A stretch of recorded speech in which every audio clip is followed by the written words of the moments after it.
Welcome to the latest edition, I guess any edition is the latest edition if you're hearing it for the first time, of Misadventures with Kiki and Cowboy.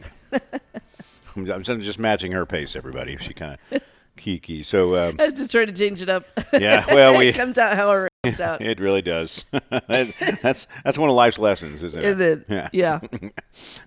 You find out when you start eating fast food, and then when you stop. So gross. So gross. Anyway, so we Kiki and Cowboy have started going to the gym regularly, and we are tired. Use that "we" a little loosely there, are you? Okay? Just before we started recording, everybody, Kiki's like, "I'm running out of steam." See, I heard that. I didn't record it, unfortunately. Hey, didn't record it. Didn't happen. Didn't. Oh, okay. Well, I gotta learn to start hit record sooner. Haven't you learned your legalities? I've learned nothing. I've learned nothing. Today we have a topic that is not so much about old people and how old we feel. It's about young people. It is. And how they learn to be an adult. I'm adulting. Yay. So that's today's episode. It's the young I'm adulting. So are young adults learning to adult? That is correct. Yes. And we've seen and participated and funded a lot of their trials and tribulations. I think so. You want to go do it chronologically and go backward, like the most recent to the that we can remember. Sure. So you want to start with the most recent that we think would happen. Yeah, okay. Which would be the so of the 6 children we have, 3 and 3. Mm-hmm. We've got a pretty equal spread here. We do. In this episode of the Young I'm Adulting, it is all about cars. Yes. Everything car.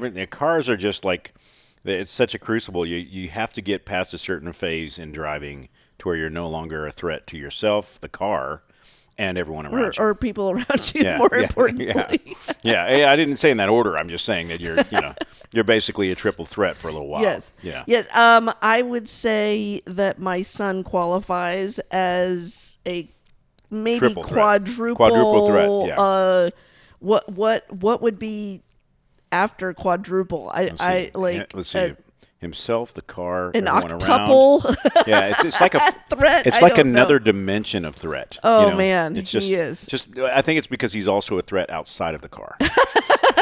Not just in the car. True. As in, and that may be just like. I think maybe it's the ignoring of all the lights and things and the low the ignoring of anything that's the ignoring important. of the low pressure warning, which we actually have to talk about. We got to fix that tomorrow. But he told me, well, last week the light came on. I don't know if there was something. By now it's last week. It was a couple of days ago. Yes. But and then that's with any of our young adults is by the time they get around to alerting us to a problem. The problem's been around for a hot minute. It's just like typically. Yeah, my car's running weird. How long has it been doing that? I don't know. It was like 3 weeks later. 3 weeks ago. 3 months. Maybe. It started smoking then.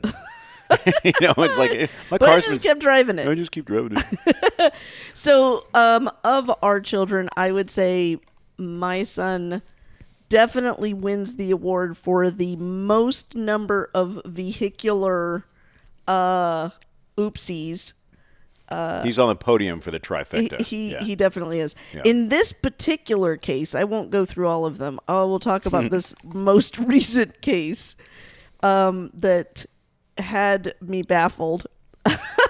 Was it's all baffled. It was definitely a mystery. So he drives, thank God, a quite sturdy vehicle, and it's a SUV. he inherited it, it's a handoff. It's an older SUV that is an older SUV, basically back when they made them like tanks. Thank God. But anyway, and it's not like it's the 80s; it's the early 2000s. Yeah. So he comes home and he tells me, "Hey, Mom, there was a branch in the road as I was driving."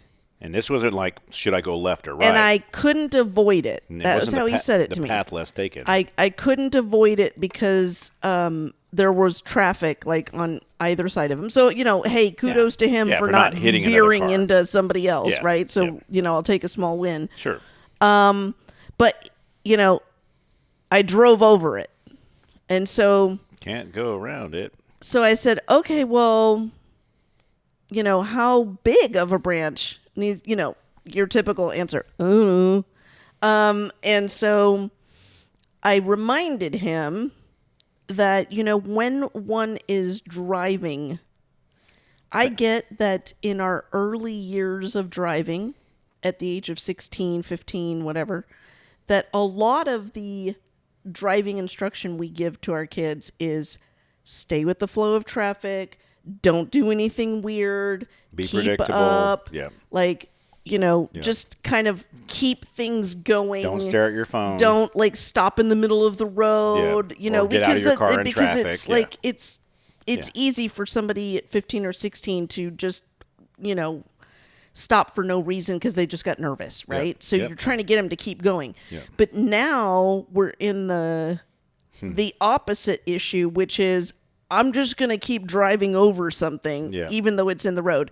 So I reminded him, I said, if it were a human being standing where that branch was, I would hope that you wouldn't have driven over it, and he was like, well, no, but I mean, I slowed down. And I'm like, okay, slowing down and still driving over human would be a problem, right? So my point being, I was trying to tell him, could you have stopped? You can stop, and that is why people should not follow you closely if it's and why you should not follow other people because closely. honestly, I wasn't in the car with them. Stopping I have no distance. idea if we're talking a twig, or if we're talking branch could mean anything, right? Or was it? I mean, could he have seen it 100 yards away? That's another question. And then just decided, okay, well, I don't have time because I'm closer. Or and we've all had this happen where a car in front of us darts out of the way and puts us in a situation. Okay, that's possible. We both know my son, and I would say it's fair to assume that he could have seen it and potentially slowed down or stopped in time, and he was very focused on what is right in front of the end of his car. Yeah, 2 car lengths in front of him. Yeah. Links ahead. So anyway, he tells me this, and so this is why he tells me. He goes, my car's making a weird noise. And I'm like, that's always the beginning. Okay. And Let's investigate further.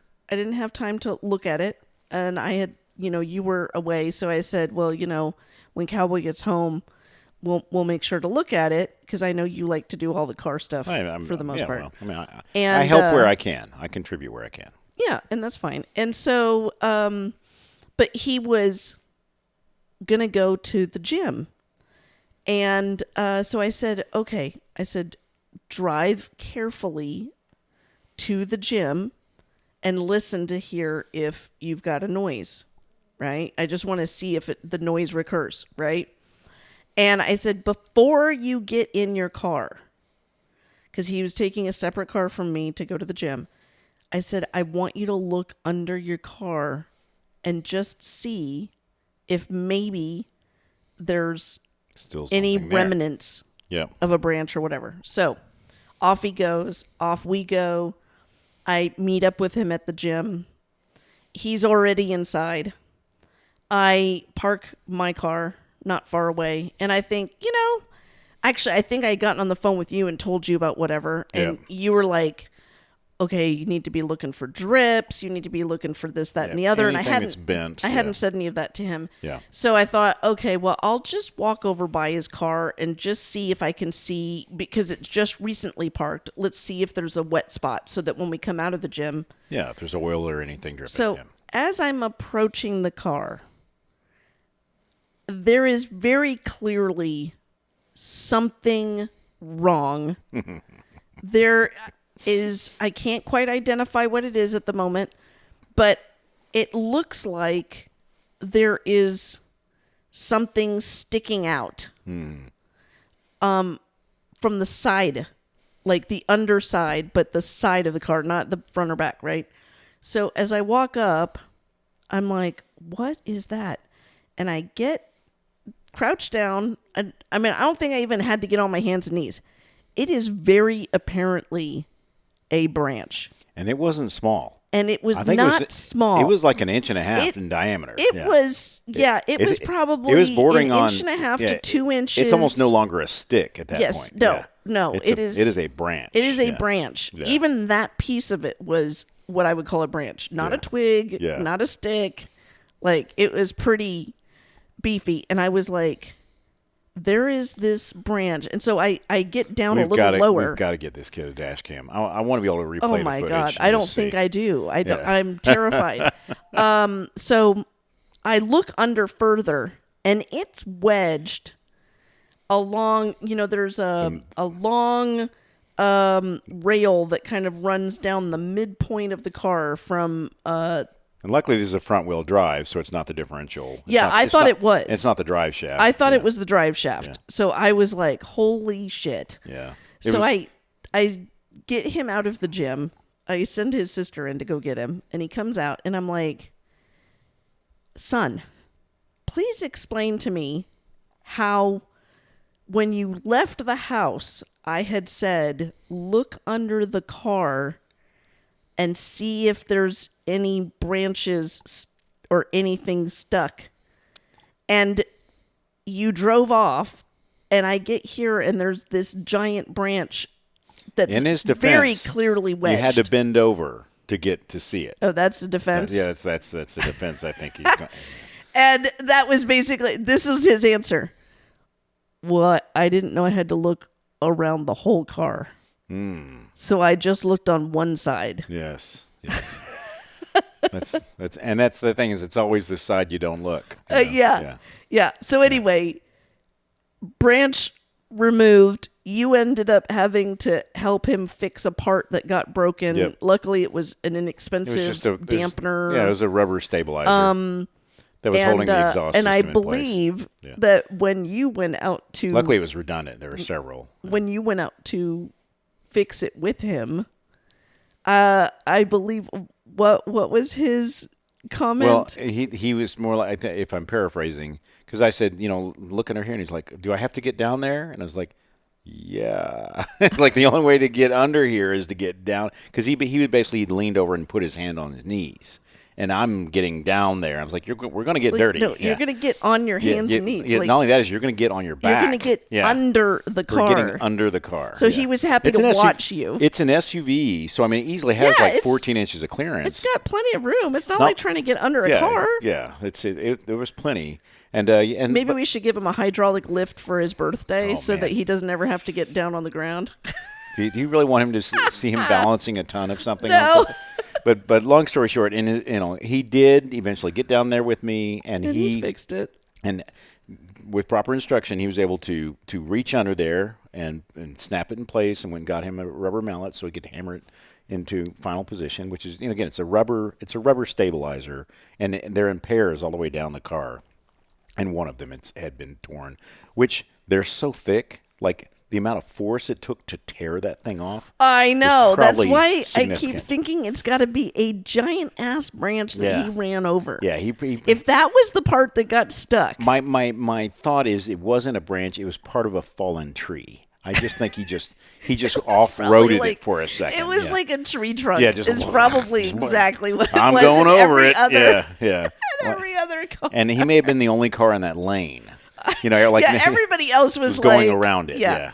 And he's like, oh, and instead well, he's like, let me drive over this huge thing. I can't stop. Yes. So that's one, and that's so fun. Okay. So that's first child experienced. Down. Alrighty. Yep. I think the next one might be yours. Well, it's in line with the similar thing. Is so my son was. Your bonus son. We're 2 for 2 right was now. On the highway. Boys and boys. And so it's always dangerous on the highway. But apparently, what happened is a tire had come off, and he again of another vehicle. Yeah, and it was on the ground. But it was a large. It was a truck tire, yeah. Yeah, but what kind of truck? Because it was a big rig or what was it? It was a smaller truck. But okay. It was a truck, probably a diesel, like an F-350 or something. It wasn't a small tire, It wasn't a little car tire. But he went over it because he didn't have time apparently. Okay. And it took the damage it did. It was a big enough tire that the front of most cars, and actually, if you're driving around, you'll see this. There's a plastic skid plate that's up underneath the engine to protect the engine. And you'll see cars driving around with those things are never put back on properly. You'll see them hanging underneath cars and flapping and stuff like that. They're junk. Well, his had gotten caught by that tire and basically just tore it underneath the car, and he took a picture, and we've done it through insurance. But here's where it goes wrong. Yes. Is the I mean, he did a good job. He stopped. Yep. He called me. He called the police. Yep. He called his dad. He got a police report. He called his dad first. Okay, he called his dad first. Dad instructed, and he did it. And he did follow very good. Yes. But here's where he's fallen short, and we're still working on it. We're working with insurance, but he's got to take it in to get looked at.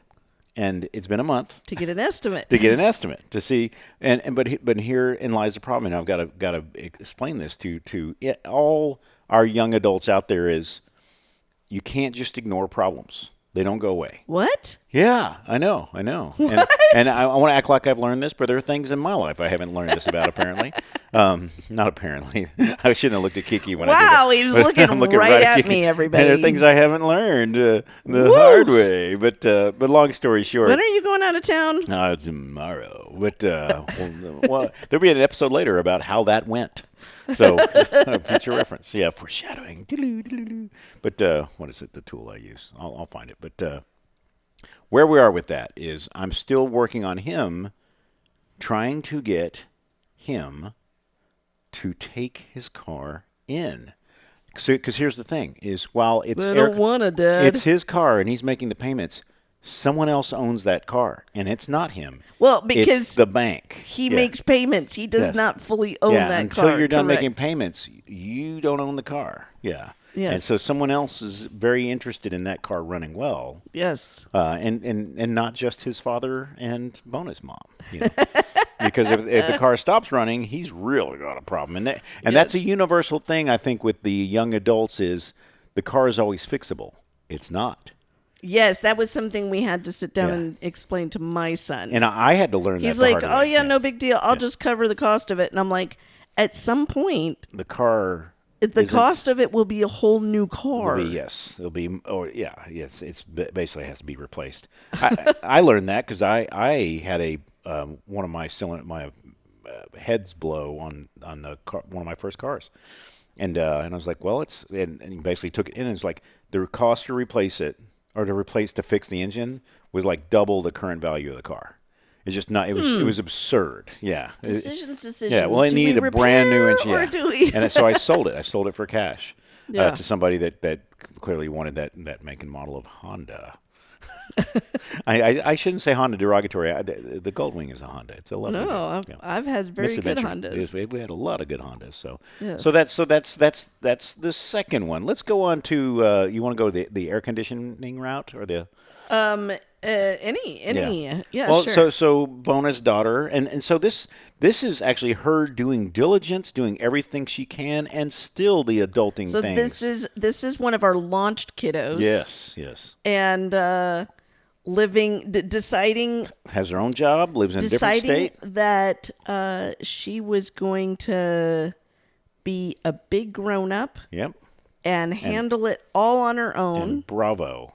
For that effort. Without consulting us whatsoever. Yep. Took the car into a small town-ish shop to get her air conditioning fixed. And so, and this is frustrating for me being far away, is there are mechanics out there that are just trying to get as much money as they can. This one, in this case, basically what they did is they did a diagnostic, which supposedly pointed out something was wrong. $1,400 later. Well, hold on. I'm going to pause for a second. I'm going to pause you there. Yeah. So we didn't know about it till the $1,400. This is why. Yes. So to your point of they don't call us until the problem's been going for a while. Yep. So apparently there's nothing wrong with calling your parents. She did research. She takes it into this shop. Google reviews. On a Monday. And she did research. There was good Google reviews, the whole thing, right? Mm-hmm. So she takes it in on a Monday. And they say, your problem is X, and it's going to cost this amount of money. I think it was $1,400. Yep. Maybe it was $1,200. I Yep. think it was $1,200. Yeah. And we'll have it done by the end of the day. And Monday evening comes. Now, she is by herself in a Yep. different state, living. She does not have any other mode of transportation. So she actually dropped off the car and Ubered back home. And luckily, she has a remote job, so she's able to work from home. So Monday evening comes around, and the car shop, this is where maybe yours and my little antenna would have gone up with, there's a problem. Red flag. Yeah. Right? But she didn't. They say, oh, we don't have it fixed yet, and something's wrong with your battery, so we need to give you a new battery too. That'll be another $200. So she agreed. She looked it up on her own, so good for her, about how much would a battery cost, and she found out that it was comparable, right? Yeah. And so she was like, fine, they're going to do it for me. Great, I'll pay it. Fine. And they're like, okay, but you can get it tomorrow. So that's Monday gone. Tuesday comes. And by the end of Tuesday, they say, well, we got the wrong part to fix your air conditioning. So we had to order a new one, and it won't be here until tomorrow. Yep. Another day. So we go to Wednesday. Now, still, you and I know nothing about this. Hadn't heard a thing. She's still dealing with it. Not a peep. So Wednesday comes, and I would say it was about midway through the day Yep.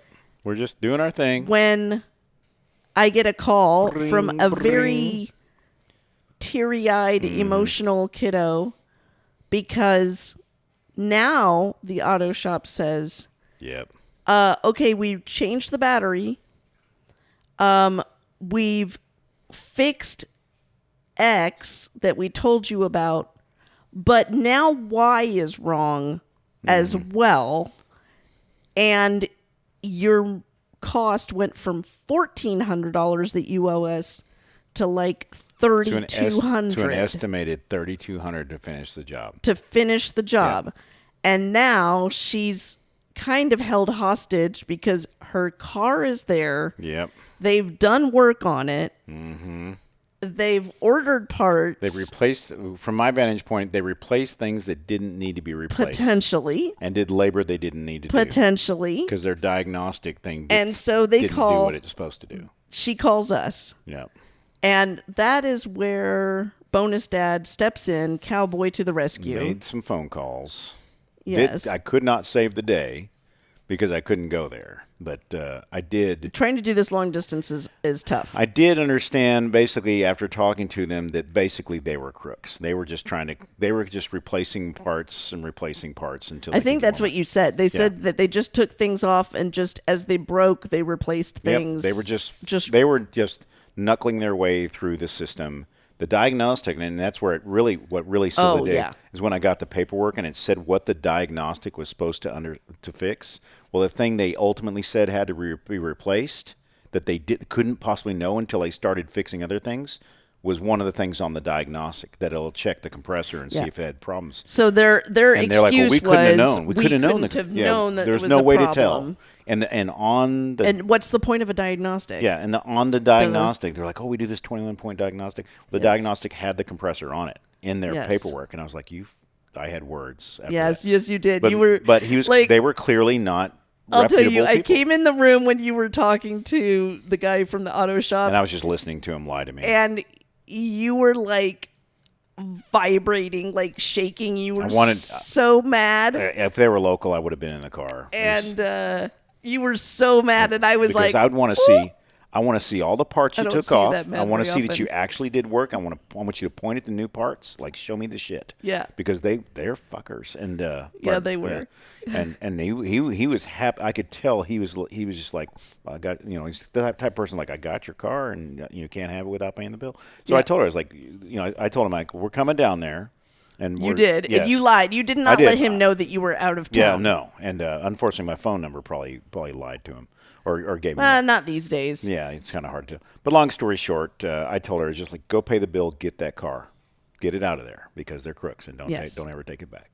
And Yes. and now she has taken it somewhere else Someplace to get else some other work done. But was recommended and whatnot, and it all seems well with the world. And interesting, by the way, after this latest repair, we had to have a follow up. Yeah. Yes, the new auto shop that I would say is much more reputable. They said, "Oh, you've got a terrific little car. It's just you take care of her, and she's gonna last for a good long time." Mm-hmm. Huh? The other guys are like, everything's wrong. How about that? Yeah. Yeah. So that was, some people are bad. They're just bad people. They just are. Yuck. They just are. Yep. So all That right. was So pretty bad taste in my mouth still about that one. What's the next two kiddos? The next one's not quite a car thing. So I got a call this summer from my youngest, and Dad, what do I do? I'm like, okay, where are you? I was like, well, I'm on vacation with their mom and all that stuff. And I was like, tell me what's going on. She's like, well, the police are here. I'm like, okay, more information. Police. I was like, do exactly what they say. And she's like, well, I was driving the golf cart on the street. And I was like, okay, definitely listen to the police. She's like, well, they're going to impound the golf cart. And I was like, yes, they are. I was like, can you call? And I gave her a list of adults that I knew were there, the uncle and stuff like that, people you can call. She's like, I tried, but they're not picking up. I was like, okay, well, just do what the police officer says, and as soon as you can, get in touch with one of your siblings or something. But essentially what had happened was she was on a resort property, and I think decided it's a fairly large resort, It right? is. It is so a they large. use So golf carts you to could get get around confused. on the property, And I know, having been there, and they're like paved, right? Well, it's all paved, and then I know that there's a place where you cross a major street to continue into the resort. Okay. Your one option is to cross, or and I say that cross, or there's actually a path underneath the highway, or not a highway. It's just a major intersection that I think you're supposed to take that. And if memory serves me, I bet that's what she did. Is that cross? She didn't cross underneath. I bet she went over. Oh. And the police were right there waiting because that's probably happened before. Oh, sure. And it's instant impounding and ticket, which she got.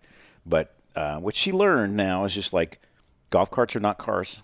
They don't belong on city streets. Well, she wouldn't be the first person. No. I don't know about I'm anybody sure the police were listening waiting. to this, Yeah. but we live in a community where golf carts Are all abound. Yeah, and there are golf courses around us. And actually, I mean, even in the area where your daughter lives in the summertime, it's not unusual to see people On the street. in the neighborhood. So true. We have to give her a benefit of the doubt. She's seen golf carts on city streets. Yeah. It just so happens in that part of Florida, I guarantee that policeman was just sitting there waiting probably. to get whatever his quota was. Oh, probably. Because some unbeknownst to them, I bet she took the over route Maybe. versus the through the tunnel route, which is. And I bet there were signs, but she Probably. didn't see it. Yeah, so she just made a mistake. Yes, probably. But that's a rude awakening. Yes. For a young adult. But when the police are there and Yep. But credit to her is like, when in doubt, call your parents. Call us the moment. Yes, you know I mean, something. I would say of all the children, she gets kudos for actually calling quickly versus waiting for waiting for something to happen. something to happen. And then coming back to, if we're rounding the whole gamut. Yeah, sure. We have two more. All right. We have one who had to be coerced to change her car oil because it was well past. Well, I don't think coerced. I think, are you talking about My oldest? your oldest? Yeah. The other launched kiddo? Yeah. Yes, I don't think coerced is the word. I think she just didn't do it at all. She hadn't done it for a while. No, but I think that's why she ended up having to get a new car. Oh, yes. What am I saying? Yes. Yeah, I'm like, she had what to are sell you it talking about? She had to sell it for hundreds of dollars Yes. because the engine no worky. Yeah. It's like, when was the last time you changed the oil? I don't know. Well, and what was the reason? This is It's the great expensive. reason. It was expensive. Versus an engine, which is $4,000. And I mean, I get it. I'm laughing. Yeah. I'm laughing Because it out of happens to everybody. understanding. It happens to everybody.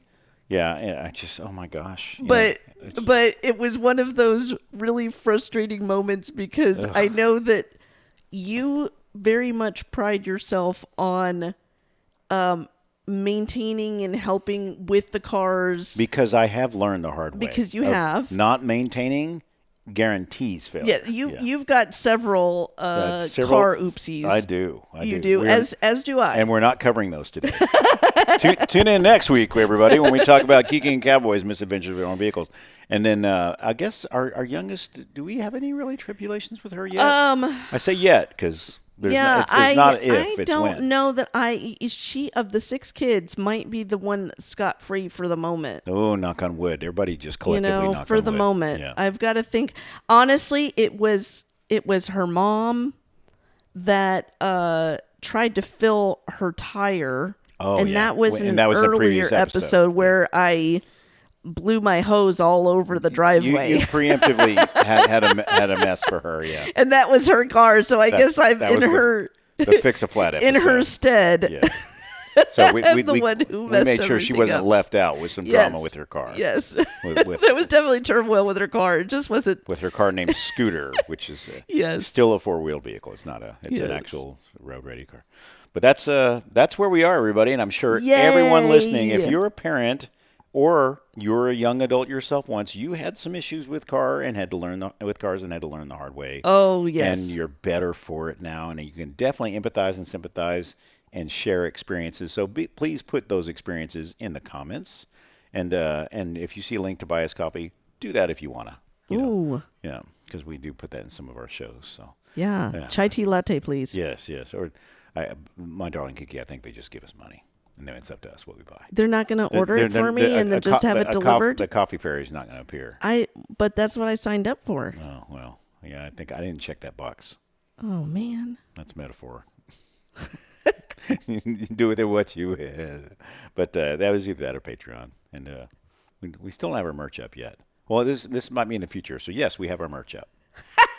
So that's how it goes. Ever hopeful. Closing thoughts, my darling Kiki. Thank goodness I'm not 20 anymore. Yes, although it was it was nice. No, I don't know. I don't know. My knees were younger. Yeah. You know what?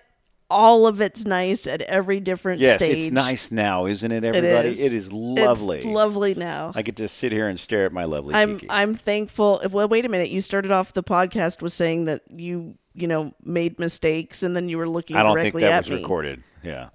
No one can remember that far back. Really? I think I can. All right. Well, I have editorial control, so we'll just cut that out. Oh, okay. Make me I'm just liar. going to insert it with, my Kiki looks lovely today. Oh, that's very sweet. Yes. Love you, too. I'm just going to put that in there, too. Okay. Thanks for joining us, everybody. This has been Misadventures with Kiki and Cowboy, and we're out. Love ya. Ka-chow!